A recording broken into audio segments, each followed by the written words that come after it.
सन 2000 से सुसाइड 2025 तक आंदोलन, फिर भी एमएसपी एक लो क्यों नहीं बन पाया? एमएसपी मिनिमम सपोर्ट प्राइस से मैक्सिमम प्राइस कैसे बना?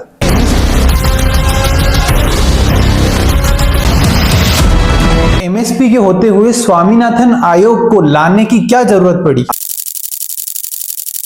आजादी से अब तक लगभग 75 साल तक बहुत सारे प्रोटेस्ट चले।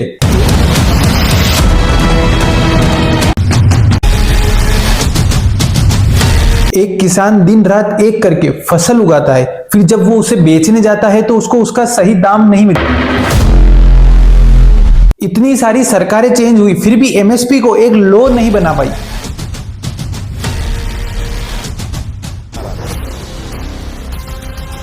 बहुत बार सरकार खुद बोल चुकी है कि एमएसपी हमारे ऊपर एक बोझ है। आगे देखो, बायर्स ने एमएसपी का एक जाल बांध दिया है। सरकार के गोडाउन अनाज से भरे पड़े हैं, मगर किसान भूखा ही मर रहा है।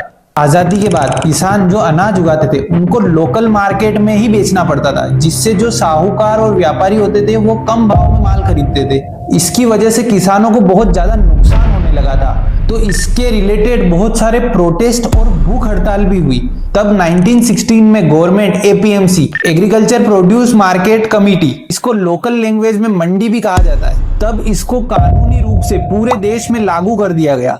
जब एपीएमसी आई थी तब कुछ सालों बाद इसमें भी घोटाले शुरू होने लग गए थे। जैसे जो बायर थे वो पहले से ही डिसाइड कर लेते थे कि इससे ऊपर माल नहीं खरीदना है, तो इससे किसानों की कंडीशन में कुछ ज्यादा फर्क नहीं पड़ा था।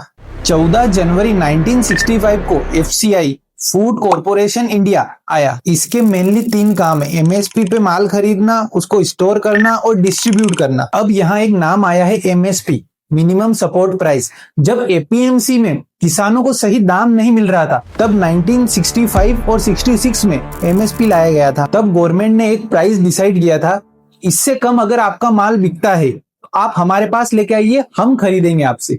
अब सबसे जरूरी सवाल, जो प्राइस वो डिसाइड करते थे वो किन किन फैक्टर पे करते थे? देखो, तब के समय में मेनली 2 फैक्टर पर होते थे। पहला इनपुट कॉस्ट, जैसे सीड, फर्टिलाइजर, और दूसरा फैमिली लेबर। अब जो ये एमएसपी आई, इसमें भी मेनली 3 मेजर प्रॉब्लम आ रही थी। पहला, इसमें कालाबाजारी होने लगी थी। जब किसान एफसीआई के सेंटर पर अपना माल लेके जाता था तो उससे चक्कर लगवाए जाते थे, तो वह किसान परेशान होकर पास के मार्केट में ही सस्ते दामों में बेच देता था, जहां पर वो अधिकारी जाके उसी अनाज को सस्ते भाव में खरीद के और अपने रजिस्टर में एमएसपी की रेट चढ़ा देता था। दूसरा, व्यापारी किसानों को पहले ही बोल देते थे कि अगर आपको बेचना एमएसपी रेट पर ही है तो आप फालतू का ट्रांसपोर्ट का खर्चा न करके हमें उसी रेट पर यही बेच दो। तो व्यापारियों ने एमएसपी रेट से ज्यादा देना ही बंद कर दिया था। इसीलिए जो मिनिमम सपोर्ट प्राइस डिसाइड की गई थी उसको मैक्सिमम प्राइस बना दिया। तीसरी सबसे बड़ी प्रॉब्लम, एमएसपी पूरे इंडिया के लिए सेम थी, पर जो एग्रीकल्चर की कॉस्ट आती थी वो हर स्टेट की अलग अलग थी। यह बहुत टाइम तक ऐसा ही चलता रहा। फिर सन 2000 के बाद किसानों की हालत बहुत खराब होने लग गई थी। फार्मर सुसाइड बहुत ज्यादा बढ़ गए थे, क्राइसिस आ गए थे। तो फिर सन 2000 में स्वामीनाथन आयोग लाया गया था, जिसका official name national committee on farmer, जिसके chairman doctor MS Swaminathan sir को बनाया गया था। यहीं पर एक कॉमन सवाल, जब एमएसपी थी तो स्वामीनाथन आयोग क्यों लाना पड़ा? पहले एमएसपी सिर्फ इनपुट कॉस्ट और फैमिली लेबर डिसाइड होती थी, जिससे फार्मर को प्रॉफिट नहीं मिल रहा था। तो स्वामीनाथन आयोग की रिकमेंडेशन थी कि MSP, family labour, input cost, जमीन का किराया, 50% प्रॉफिट और मशीन रेंट पर डिसाइड हो। लेकिन उस टाइम की गवर्नमेंट ने इसे पूरी तरह अप्लाई नहीं किया। गवर्नमेंट ने जमीन का किराया और मशीन का रेंट इंक्लूड नहीं किया था। उन्होंने सिर्फ family labour, input cost, 50% profit पर ही एमएसपी डिसाइड करना शुरू कर दिया। इसको लेके सन 2004 से 2014 तक कांग्रेस गवर्नमेंट में और सन 2014 से 2025 तक बीजेपी गवर्नमेंट में बहुत सारे प्रोटेस्ट हुए।